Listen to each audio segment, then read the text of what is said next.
I'm the head of the Caribbean Sub-Regional Office for United Nations Environment Program, and I wanted to welcome all of you to this fourth webinar in a series of monthly lunchtime webinars.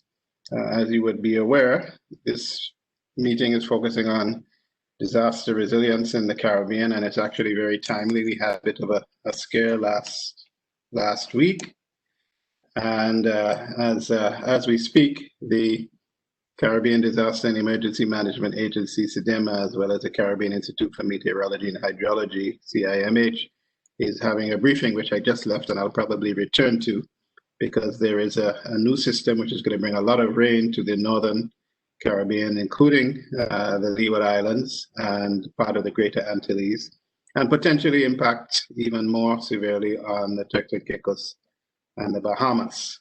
There are tropical storm warnings in effect for a number of countries in the Caribbean, so we are monitoring that system quite closely.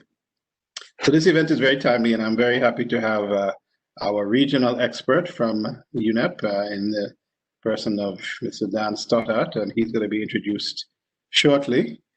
We also have a representative from one of our regional activity centers based in Curacao, and both of these gentlemen will be introduced by the facilitator.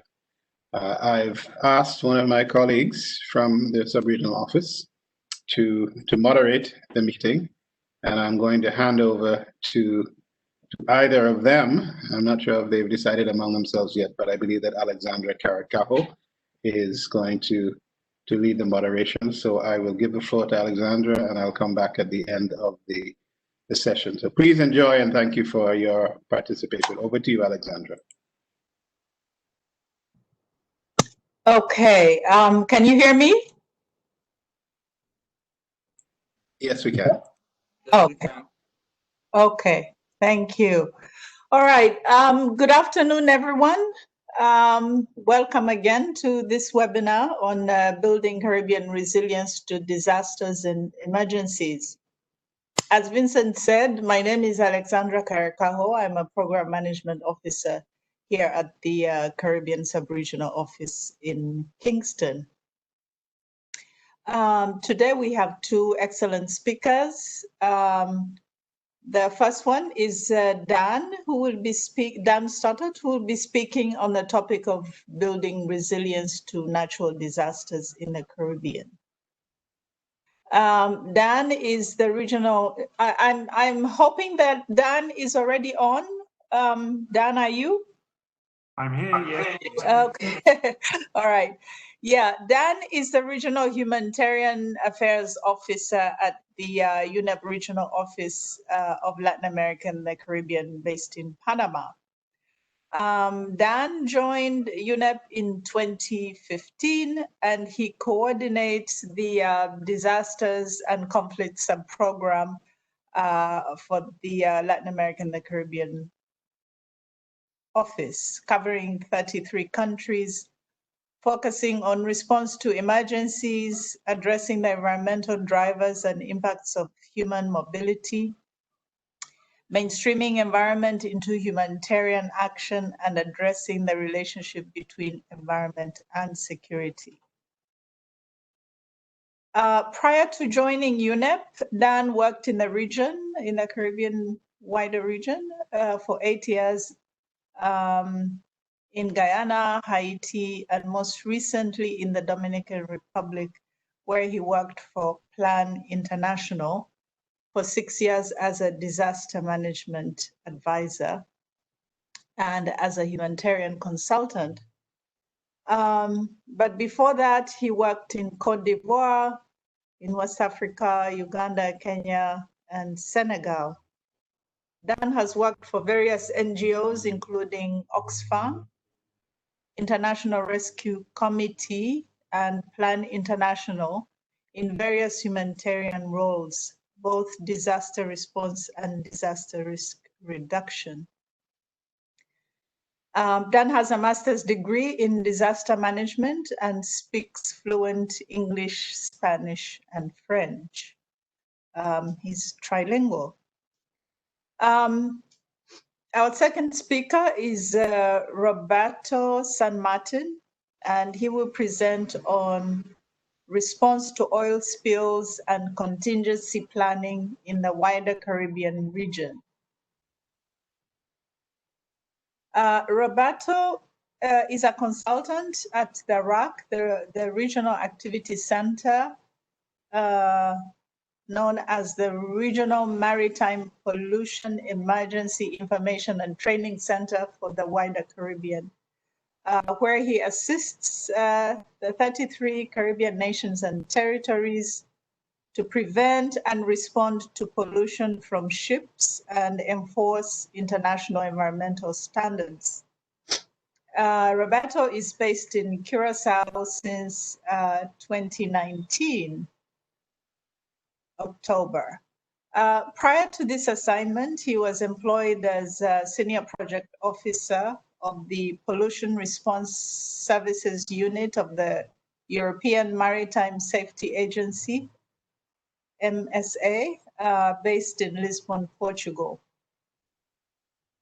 Roberto has a degree in nautical studies from the University of Bilbao in Spain, and a master's degree in environmental management for coastal maritime systems from Cadiz University, also in Spain. He also holds another master's degree in international cooperation and development from the School of Economics and Management in Lisbon, Portugal, and a PhD in information management. So I want to welcome both Dan and Roberto, but before I hand over to them, I just want to say that we have a question and answer session after the two presenters have finished. And we ask that you post any questions or comments in the meeting chat, indicating whom the question is directed to.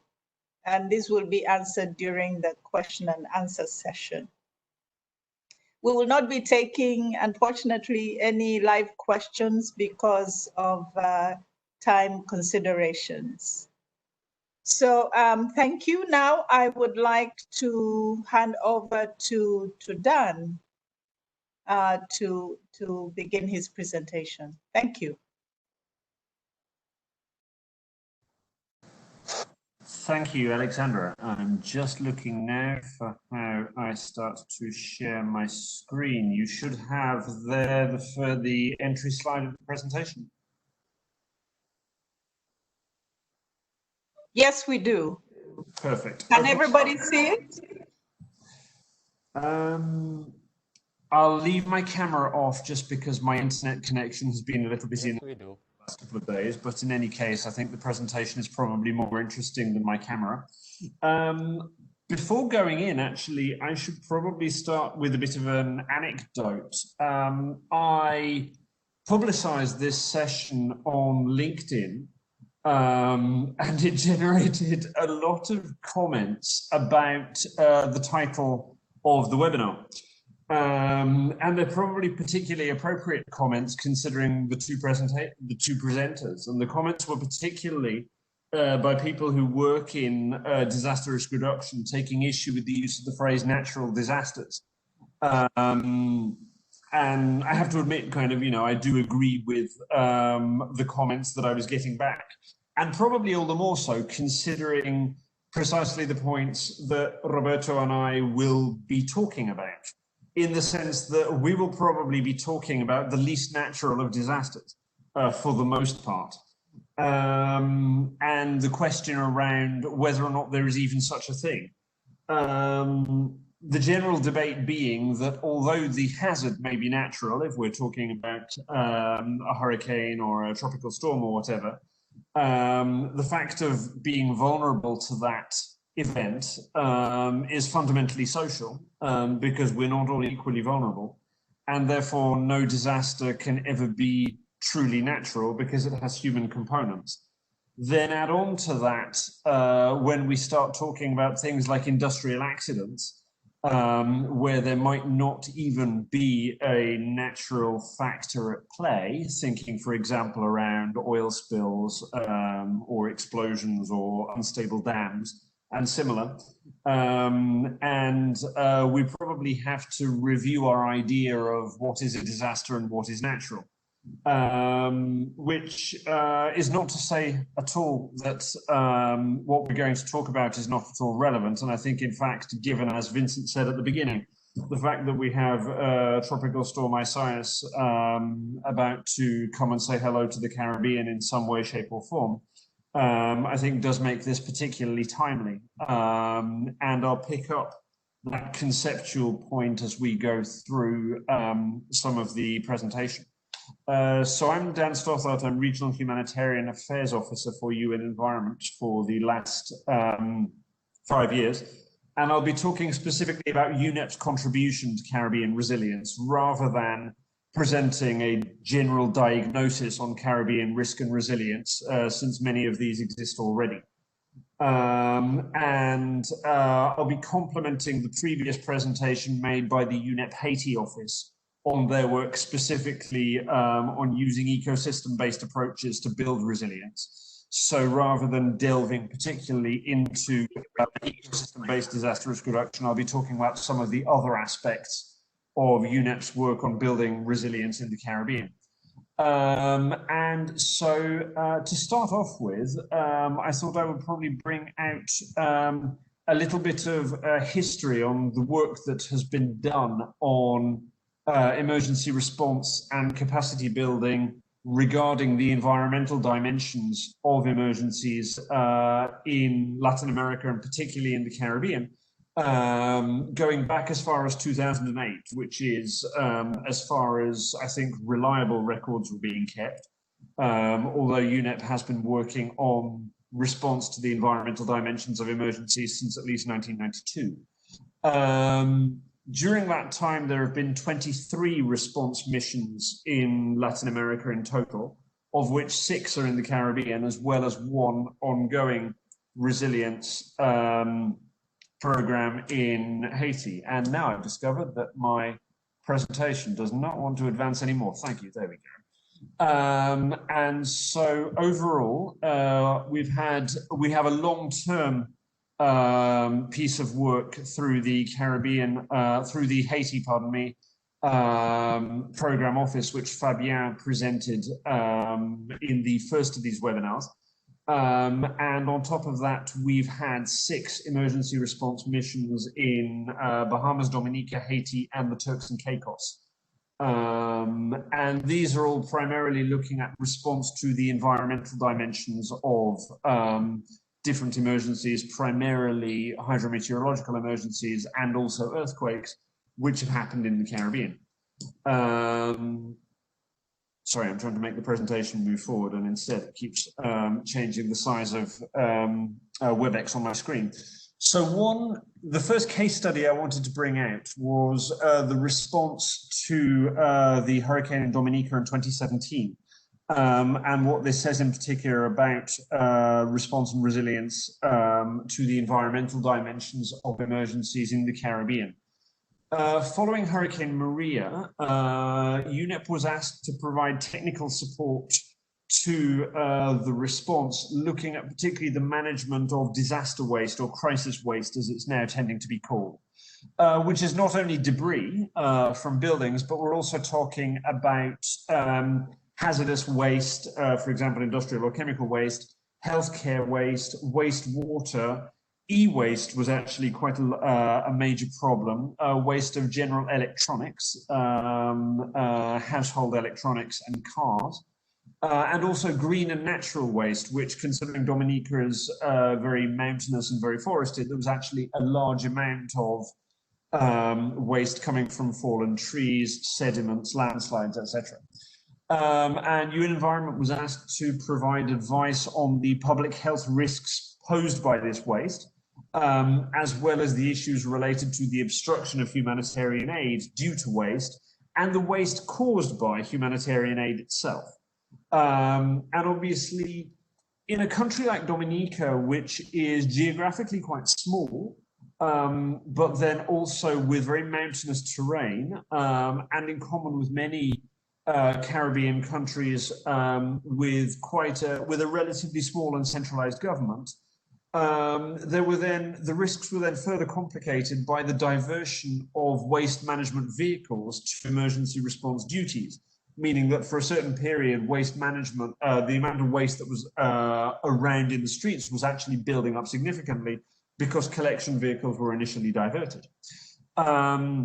This was a technical support mission requested by SEDEMA, the Caribbean Disasters and Emergency Management Agency, to advise on the response and recovery process. And I think it's important to bring this out because when we think about waste in the context of disasters, it's quite often assumed that we're really just talking about debris and construction waste and that there we're mostly talking about bricks or timber. Whereas in practice, actually, we can in some contexts be talking about much more than that. Because even if we're talking about timber, the timber has sometimes been treated with chemicals like arsenic to make it last over time, because timber is often used in beams and columns in construction. In some contexts, we may be talking about asbestos. In context more related to earthquakes, we may also be talking about construction waste coming from roads, and particularly tarmac, which then has to be dealt with in particular ways. You can't deal with tarmac, which contains petrochemicals, in the same way as you can deal with, for example, waste non-salvageable cement and brick. And again, there's a case around how much of this waste can be salvaged and repurposed. And then on top of that, the waste associated with healthcare. So Dominica, being a very mountainous country, has a lot of small community health posts dotted around the island, and yet only one or two facilities for management of healthcare waste. And at the time I went to Dominica, the incinerator in the main Princess Margaret Hospital in Rousseau was out of action. And so amounts of healthcare waste were building up either at health posts in the interior or at the Princess Margaret Hospital, but without the appropriate processes to treat that healthcare waste. And it's worth bearing in mind that in a lot of countries, even before disasters, healthcare waste is often not managed according to ideal processes. Because, for example, either incinerators where they exist are too close to populated areas simply because land is very small, and so everybody lives cheek by jowl with everybody else, or because appropriate technology never existed. And so I think it's important to bring up that a lot of the environmental dimensions of emergencies don't just relate to the environmental part as we might think of it, the bit that falls out of the sky, but actually relates more to what's sometimes called the modified environment or the built environment, which is when you have the natural hazard coming into contact with the human processes, such as development of industrial infrastructure, towns, cities, construction, management of waste, and previous environmental practices and environmental legacies. So UN Environment's approach to working on the environmental dimensions of emergencies, both in the Caribbean and elsewhere, has basically 4 lines, and now thanks to COVID-19, there is a 5th line of work. So one of the main lines of support, which is the one I just mentioned for Dominica, is short-term technical support missions. This is normally the deployment of experts at key moments, particularly immediately after an emergency, who can sometimes be integrated into larger emergency response teams, or sometimes as a standalone surge resource for ministries of environment to respond to short-term situations, typically over the first 2 to 4 weeks of a crisis, such as a hurricane, a flood, or an earthquake. These have been typically the situations that we've responded to in the Caribbean. Worth bearing in mind, though, that you can easily have situations like a hurricane, a flood, or an earthquake, which then impact on industrial infrastructure and produce what's called a NATEC, or a natural technological emergency, where you effectively have a technological emergency caused by a natural hazard. And then we would be looking at potentially deploying people to look at oil spills in the context of a post-hurricane situation. which I'll come on to in the context of the Bahamas. And I think Roberto will probably be picking up on some of these questions in his presentation. Then another way of working on resilience, and here much more in terms of resilience building rather than straightforward emergency response, is through embedded expertise. This would be through basing an expert in a key agency for an extended period of time, usually to provide accompaniment or support or capacity building and general on-the-ground hand-holding and guidance and practice change. This is sometimes done by embedding people within ministries of environment, and sometimes where there is an ongoing interagency emergency response by embedding a person normally into the agency responsible for humanitarian coordination of the emergency. And I'll bring up a couple of examples further down the line. Then there are also projects through partnership by supporting and implementing partner agency to deliver a field project through ongoing, although typically remote support. Whereby, for example, there is subgranting to a partner and then UN Environment provides ongoing technical advice. We do have country offices, as is the case in Haiti, although I think that is not a modality that's likely to be expanded upon or continued in the future. Then there is a lot of work related to the development of online training. So we have an online learning platform specifically on environment and emergencies, which currently hosts 5 e-learning resources. These are self-paced e-learning resources rather than webinars. And there will be a 6th e-learning being put on that platform next year. This is in addition to a program of webinars, which develops on an ad hoc basis. And today, for example, there was the first of a series of, I think, 6 webinars on environment and emergencies, which are going to be, I think, 1 per month between now and December. So we do a lot of work regarding kind of online training, and then also remote support. So although typically we have not tended to go for a remote advisory approach, COVID-19 has obviously pushed a lot of agencies to go for a completely non-contact approach to emergency advice, at least while travel restrictions mean that any other approach is impossible. And so we're now looking at much more remote accompaniment, and particularly in the context of COVID-19, regarding management of healthcare waste and also integration of environment into the socioeconomic assessments which are being used to inform post-COVID recovery.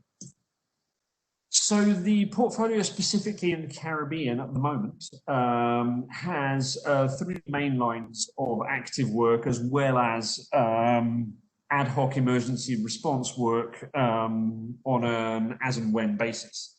So there is the development of the Regional Environment and Emergency Preparedness Network. Now, this is actually a political network which was driven by the Caribbean. Barbados is currently holds the rotating presidency of the Latin America and Caribbean Forum of Ministers of Environment.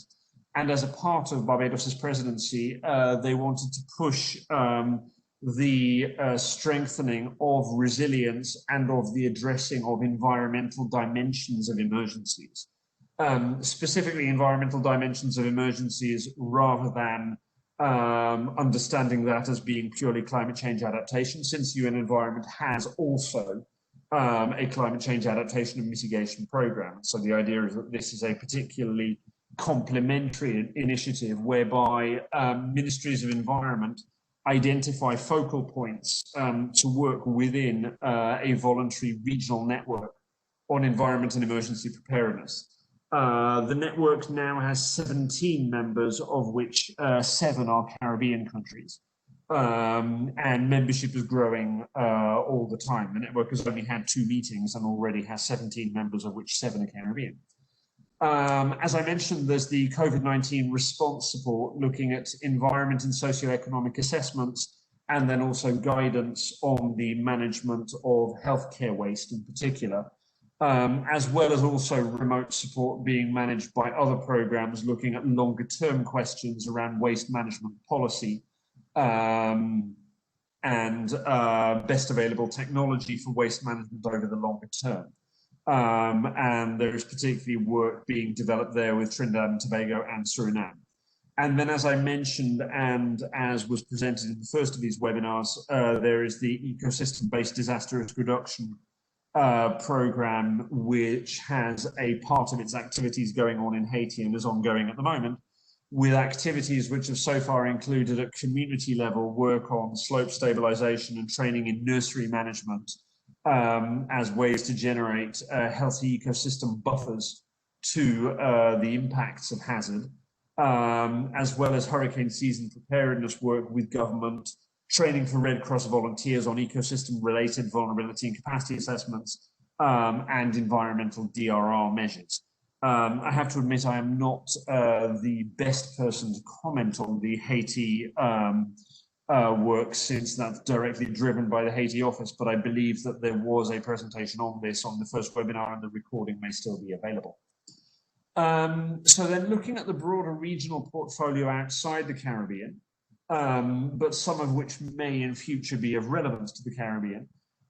We also look a lot at human mobility and environment. Human mobility is a catch-all term used to refer to refugees and migrants, since refugees and migrants have different legal status, and migration itself has different dimensions, whether we're talking about disaster displacement or whether we're talking about labor migration. So general in terms of population movements and environment. And they're talking about addressing the environmental dimensions of population movements and the response to the environmental dimensions associated with people on the move.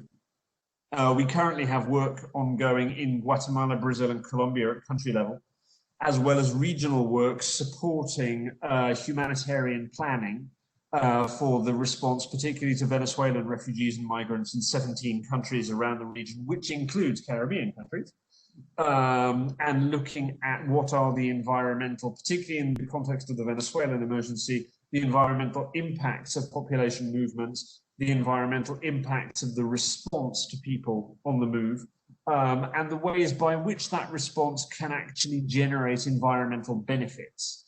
How you can actually use response activities to build on sustainable development and the environmental agenda. Then there is a developing portfolio of work on looking at the relationship between environment and security, working with the Stockholm International Peace Research Institute. This is primarily in Central America and South America, but looking at how environmental situations, for example, environmental degradation, contribute to situations of insecurity or the security dimension, as well as environmentally driven illicit economies. We also look at environment in humanitarian action, supporting humanitarians to integrate environment into humanitarian planning and humanitarian response, particularly in Venezuela, and work on chemical accident risk reduction.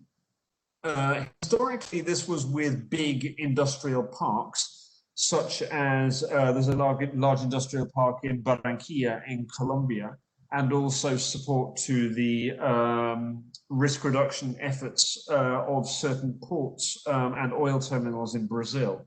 But in recent times, we've actually worked on how to work with informal industries, particularly informal gold processing in Colombia.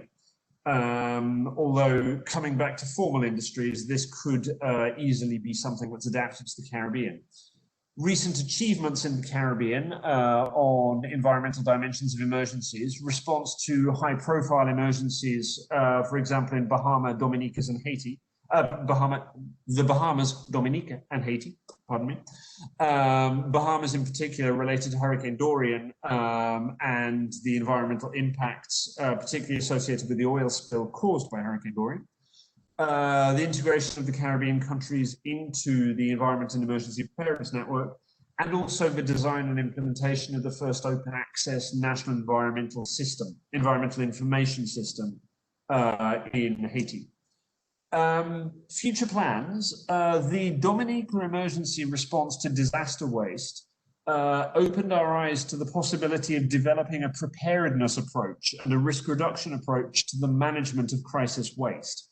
How you can actually build resilience in the waste management sector before a disaster hits. It's quite common to hear about resilience building in other social sectors, such as safe hospitals or safe schools. But waste management sector is a sector which has not typically been addressed in terms of resilience building.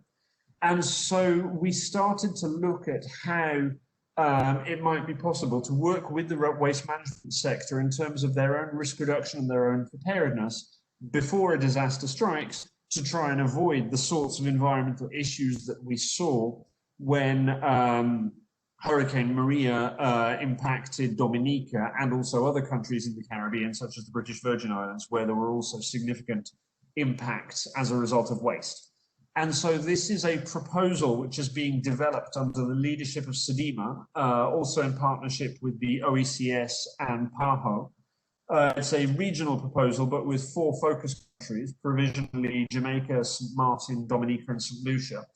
The proposal is still in development, but this is one of the future pieces of work that we want to do specifically on resilience building to the environmental dimensions of emergencies in the Caribbean.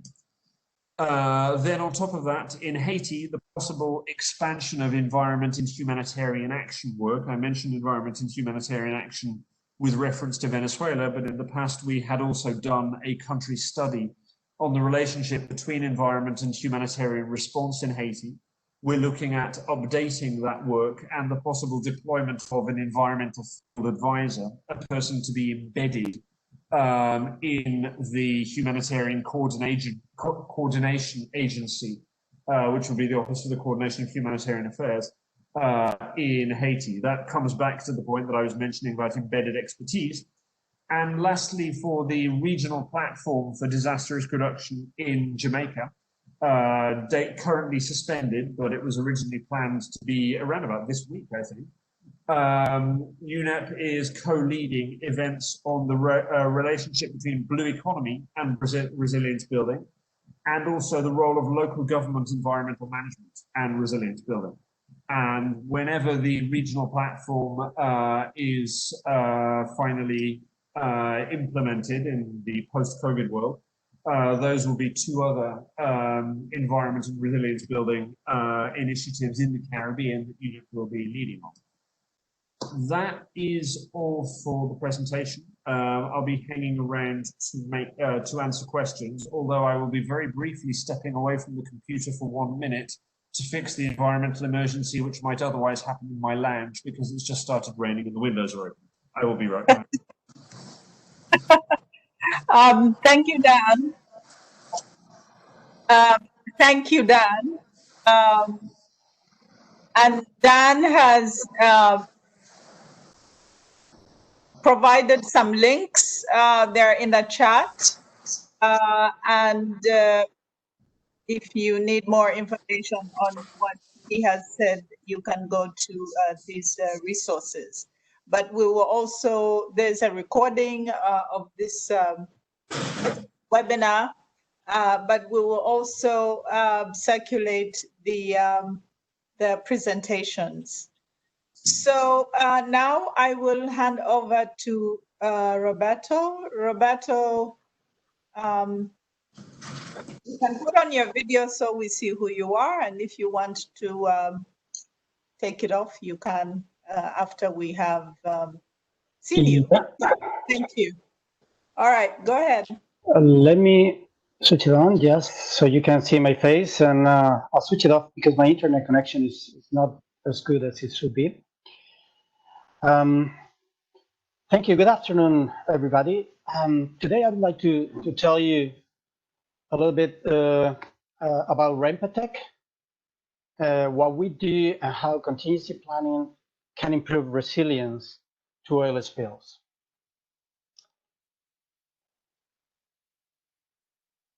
Well, this is not moving now. Oil spills occur When we have an oil spill, there is catastrophic consequences for the environment and also for the communities linked to that environment. When Dan was talking about the difference between natural disaster and whether the topic today it was more linked to human-made disaster, as I think it's a very interesting discussion, and probably this is not the best framework to have it, not today at least, but we take a very traditional approach. We can say that one of the main differences is that when we talk about natural disasters, we focus on preparedness. When we talk about human-made disasters, prevention is also a possibility. As I say, it can be discussed whether reducing vulnerability can prevent disasters from happening, even natural disasters, but today is probably not the day for that discussion. In Rempetech, we focus on both. We focus on preparedness and capacity building, but we also work on prevention. Rempetech was established by the Cartagena Convention in 1995 as a regional activity center in the framework of the Caribbean Environmental Program. Rempetech, which is a pretty difficult acronym to pronounce, stands for Regional Marine Pollution Emergency Information and Training Center. Just to simplify a complex network of relations, we could say that Rempetech was created by the United Nations Environmental Program. It's hosted by the government of Curaçao. The International Maritime Organization provides funding for activities and staff through technical consultants that are seconded from the US Coast Guard, the Jamaican Coast Guard, and also from IPEC. We work with countries and dependent territories along the wider Caribbean region, and our work is based on workshops and training, but we also provide consultancy and technical support. Well, we work, one of the main tasks that we do is to get the countries to ratify the international conventions. Here you can see, for example, 3 conventions that we work for, which are more based on prevention of pollution. And we also work, and that's what I'm coming to talk to you more about, with conventions that are related to pollution from oil and from HNS, hazardous and noxious substance. We consider also here, and it's just to mention it, because even the response is completely different from the kind of response that we will have for oil pollution, hazardous and noxious substance need the same kind of contingency planning. They need the same structure of response, even if the response is going to be very different. So that's why we work both in parallel. When we talk about oil pollution, we can consider 2 types of conventions. There are some conventions that establish how to improve preparedness, and there are other conventions that are making a provision of funds to pay for the response and restoration. Because another significant difference between oil spills and natural disasters is that in the case of oil spills, there is a responsible party that has to compensate for the damage. That's why the first set of conventions that we will consider today are the funds protocols that establish the funding for compensation for oil pollution damage. The OPRC, which is the other type of convention we were talking about, establish measures to enhance preparedness, response, and to facilitate international cooperation. And finally, here at the bottom, you can see that we have also included the Bankers Convention. This is because nowadays it's less frequent to have major incidents caused by oil tankers, because prevention works in this area. Most of such incidents in the past were caused by single hull tankers, where there is just one steel plate between the oil stored in a tank and the water outside. Nowadays, international regulations require tankers to have double hull, which means that between the oil and the water, we have two steel plates and a chamber and a space in between. That has prevented most of these oil spills from tankers. However, when we think about the big vessels that are like the big cruiser ships, the big container vessels that arrive to our ports in the Caribbean, they may carry heavy fuel oil as bunker to power their engines. And this heavy fuel oil is manufactured with heavier parts of the crude oil. And in these big vessels, there is enough quantity to produce a major pollution. And that's why the last convention that we consider is also the bunker convention. So how these conventions help us to increase resilience to this hazard? How do they help us to reduce the vulnerability of the communities to oil pollution? How do we use them to resist and recover from the effects of an oil pollution? Well, the first set of conventions that we were talking about involve the provision of funds to respond to an oil spill. As I already mentioned, in the case of an oil pollution, there is a responsible party and a principle that makes the polluter responsible to pay the cost of the response and restoration from the oil spill. When we consider the three fund conventions, the fund protocols, each one establishes a limit for the compensation.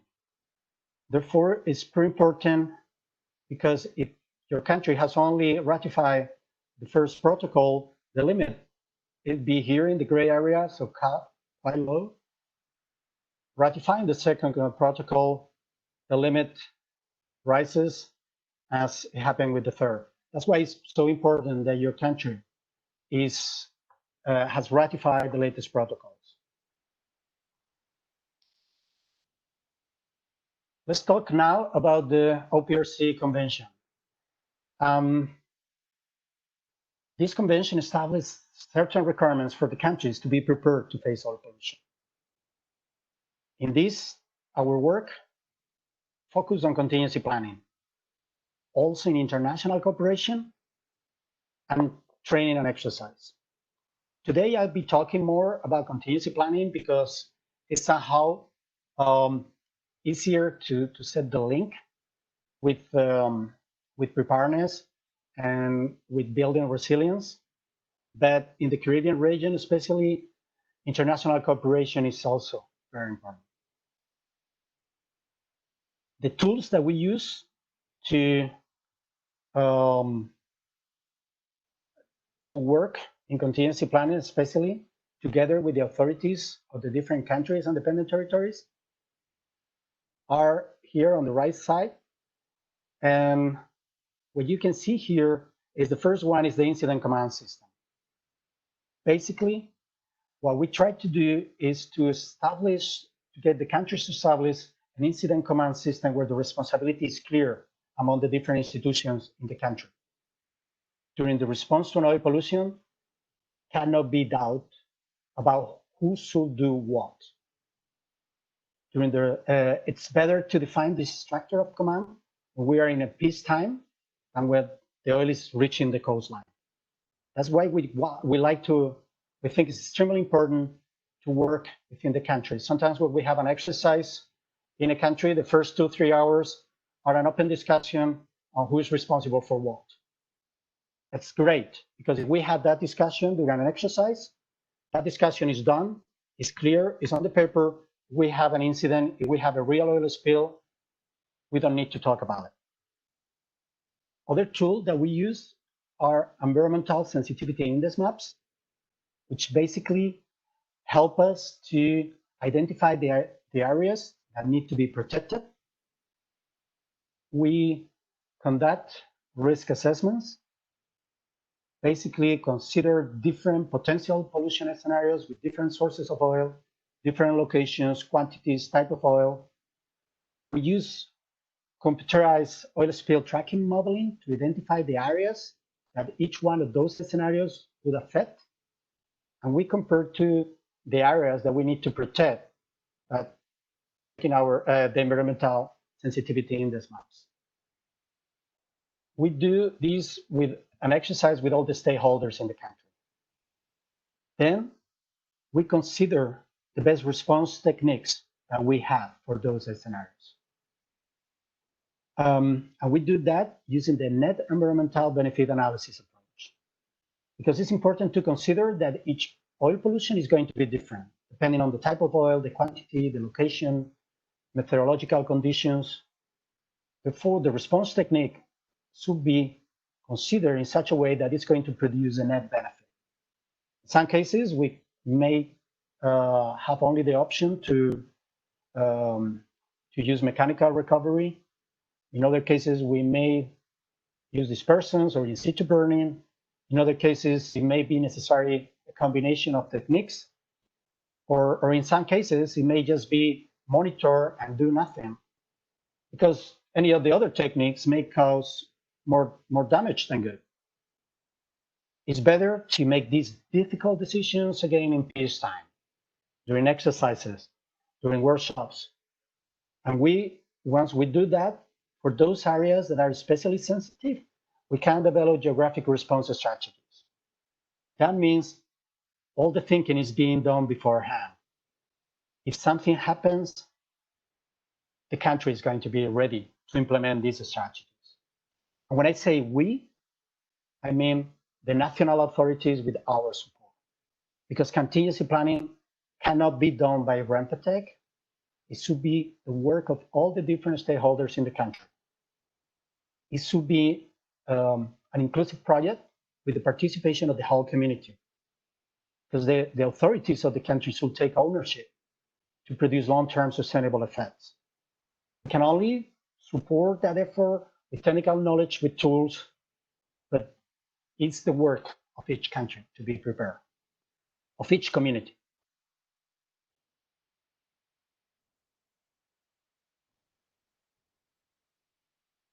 With good contingency planning, what we try to obtain with the objectives is for the community to be prepared to respond to an oil spill and to recover from the consequences. We aim to have a structured response with sound decision making based on good information management.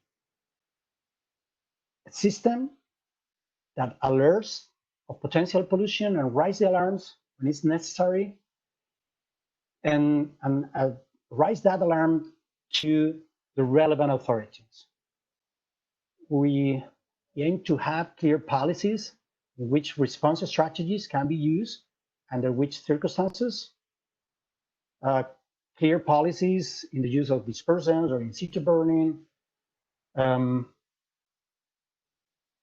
what to do with that oil recover, waste management. Dan was talking about waste management. In the case of oil spill, is one of the main problems that we are going to face.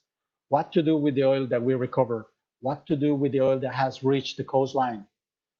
A cubic meter of oil in the water that is coming out of a vessel is going to mixture with water, and it's going to create probably 4 cubic meters of what we call chocolate mousse, which is an emulsion of oil with seawater. If you reach the coastline, that cubic meter of oil that came out of the vessel may turn into 10 cubic meters, 10 tons of debris, the mixture of sand, seaweed, plastics, oil. We need to deal with that. We need to be prepared. We need to identify what to do with that waste. We need to make sure that volunteers work in a safe manner and they're employed to the best possible way. Nowadays, with social media, as soon as there is an oil spill, the community wants to help. They rise to the beach, they run to the beach trying to help. The country needs to be prepared, channel that amazing power. And we have seen, for example, in Brazil, thousands of volunteers running to the beach. The country needs to be prepared for that and needs to make sure that they work in a safe manner. It's also important that there is a correct and appropriate treatment to the wildlife that is affected. And finally, cost recovery, because the cost to the response and restoration it has to be recovered from the polluter. It may take years in the tribunals, therefore it's important to be prepared. Everything needs to be accounted for, every decision, every cost, so the polluter pays for that. And there is no doubt about whether the measures that were taken were the most adequate measures. So with good contingency planning, countries in the Weather Caribbean region, our communities can be prepared to respond and to recover from oil spill. So we can be more resilient. What you can see here is the incident command system. So every single of these responsibilities should be clear within the country. Because with a good incident command system, we can make sound decisions. So we can work in a coordinated, safe, and efficient response. We need to consider all the necessary aspects, everything that is important for the community that is being affected. From the initial alert to the management and to the final disposal of that waste, and also to the recovery of the cost. We can reach this with sound contingency planning. But this is not one-time effort. It has to be a continuous learning cycle. Each incident, each exercise, we need to learn from it. We need to improve the contingency planning. Each time we have an incident, we need to take our plan, try to understand the situation, establish the best response that we can for that, develop an incident action plan, because each incident is going to be different. So we work on that plan, we implement it, and we reevaluate the situation. We do the same the following day. Once we finish, we go back to our so-called learning circle, contingency planning, and we improve.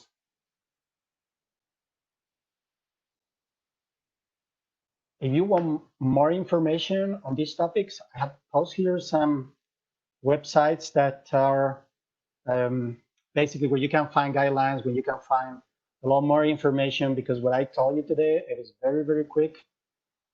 Probably not as deep as some people may want to. Thank you. Thank you so much, Roberto and Dan, for those two excellent presentations. We do not have very much time, so I will quickly go to the chat for the question and answer session.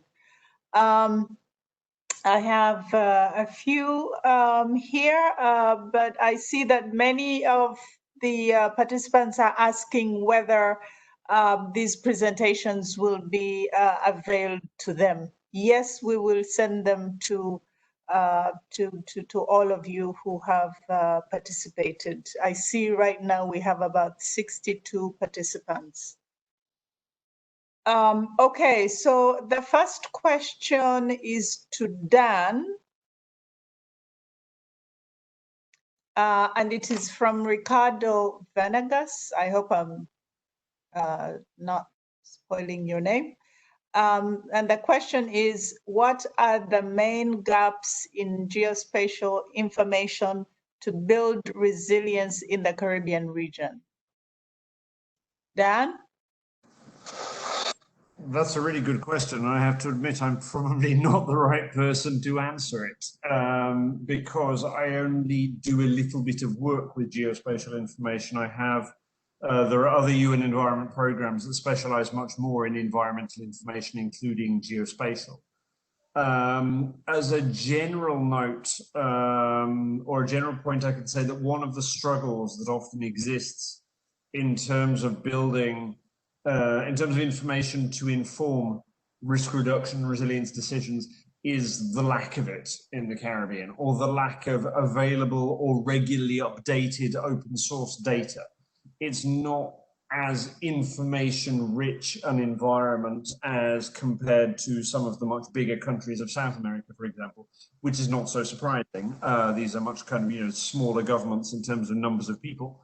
And so simply availability of information and data is the most difficult. And I remember I was distantly involved in the updating or the generation of the regional version of the Inform Risk Management Index a couple of years ago. They were generating a regional version of the Inform Index for Latin America and the Caribbean. And in the end, data reliability of the Caribbean part was always significantly weaker than the continental Latin American part, simply because of it being very difficult to access open source information that was really updated. But specifically on geospatial information and gaps within the geospatial information that exists, honestly, I really couldn't say. This is probably a question that should be directed more towards if we ever do a session on environmental information, environmental data and statistics in the Caribbean more generally. That might be a question then to put to the people who would most likely facilitate that session. But beyond the general point on information, I really couldn't say. Probably I would have thought on oil spills in particular, Roberto would have a much better answer than me. I was going to say, I don't know whether identifying gaps, but at Rempetech, we're working right now in the development of a geographic information system for preparedness and early warning for oil pollution and sargassum in the region. It's a very interesting work, collaboration between AmeriGeo, NOAA, NASA, EOC, Greedy. It's if you want more information about it, right now we're establishing a pilot project that hopefully, I would say weeks, maybe months, should be available, and it's going to be open information. And second stage, we will try to develop these and to have early warning satellite analysis of potential oil spills and MARPOL violations. But I think for that particular topic, which is not really what the question was about, but somehow linked to, if someone got interested in it, can maybe just share my contact details, and I'll stand on the topic. Yeah, thank you. Perhaps you should put your contact details in the chat for people to follow up with you. Now, yeah, okay. Then a question for you, Roberto, is from Ulrich Trotz. Is how robust is our knowledge base to inform effective oil spill track modeling in the Caribbean? Probably not as good as we would like to. And I explain what we do is basically at the regional level, national level. So we do not need a extremely accurate modeling. And you know that modeling is not only depends on the algorithm that you're using, but depends more probably on the oceanographic and meteorological information that you can feed the system. For our purposes, we do not need something extremely robust, extremely accurate. So what we use is genome from NOAA, which is freely available, and everybody can get in there and use it. I'll try to find the link, and there is a web version and a desktop version. Probably in some countries, especially those that have oil companies doing exploration and production, these oil companies are going to have, for sure, better modeling tools than we got.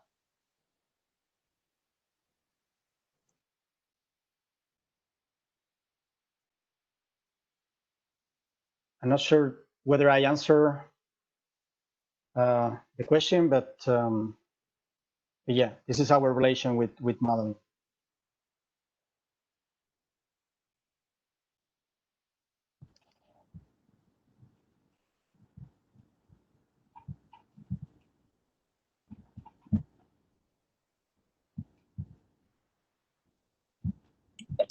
We're not hearing you, Alexandra, if you're still responding.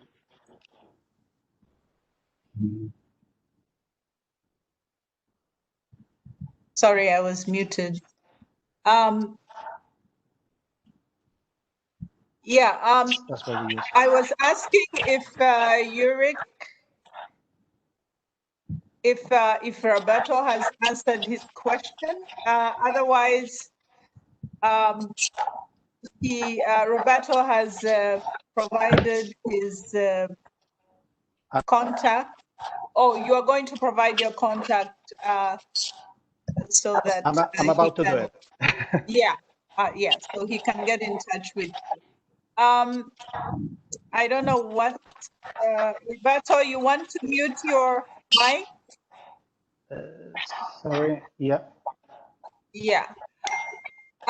We have actually come to the end of the session, but I wanted to call on Vincent to say a few words before we close off. Thank you. Vincent?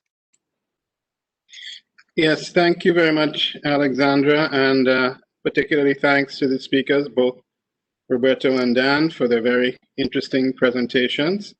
Thank you to the organizers, which would have been behind the scenes. A number of you would have heard from Dion Smith and Sean Cheda, who made the event happen.